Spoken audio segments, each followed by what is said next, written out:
Hi, I'm Evan Williams with autoTRADER.ca, and I'm here in Frankfurt driving the redesigned for 2020 Mercedes-Benz GLC Coupe and SUV crossovers. The refresh this year with new bumpers on the outside, as well as new standard LED headlights. Inside there are standard gauges with a 5-inch digital cluster, or there's an available full digital dash. Inside, you'll find a couple of new infotainment systems using the new Mercedes-Benz MBUX interface.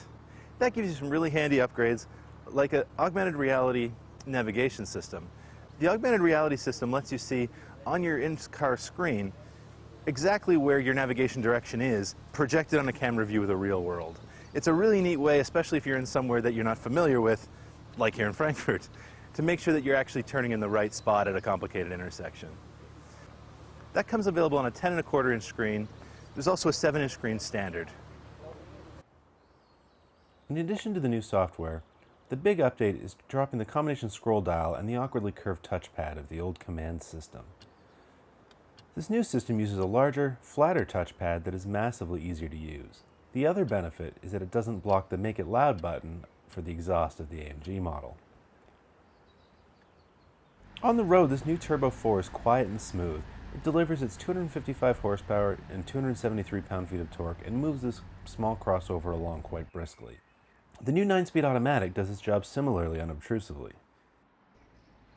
The GLC is a crossover aimed not at being a sporting monster, but instead at being a luxury ride. Leave the sporting drive to BMW's X3 and the super tech minimalist interior to Audi. Not that the Mercedes doesn't still offer loads of tech, including the lane change assist that's been added to the suite of driver aids this year, but the GLC doesn't use its entire interior to tell you about it. Sure, there's lots of carbon fiber, but there are also multiple choices of open pore wood that are available, and those give the cabin a much warmer and more luxurious feeling. But if you do want fast, then Mercedes-AMG is happy to offer you the GLC-63, and we're going to get that only in the faster S model. That means 510 horsepower coming from a 4-liter twin-turbo V8 and an adaptive suspension that you can set anywhere from sublimely soft to look out for that dime on the road stiff, depending on the mode you select. On the AMG, the 4MATIC Plus all-wheel drive system lets you send all of the power to the rear when you want to for tail-out fun. At the back, there's also a differential lock to make sure that you're not just spinning one of the 21-inch tires, and are instead getting maximum use out of all that power. You're not likely to take your AMG GLC to the racetrack, but if you do, a track-paced screen stores your lap times and can help work with you to optimize your lap and get quicker on the track. The GLC-63 feels very quick, and it has sport bucket seats that offer more bolstering than any crossover should. The AMG Speed Shift 9-speed automatic gets through its gears incredibly quickly, especially in the Sport Plus mode.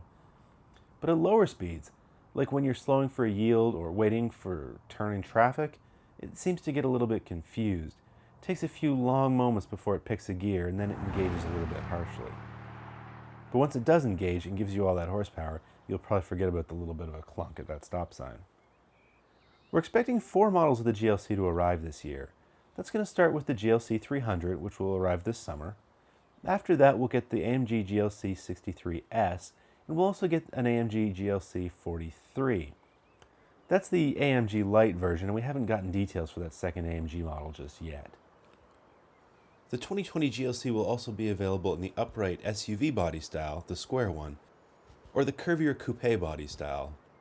If style is more important to you, then you're probably going to want to go with the coupe. But if cargo space, outright cargo space that is more important, you're going to want the SUV version. If you're only filling it up to below the bottom of the glass, they're about the same.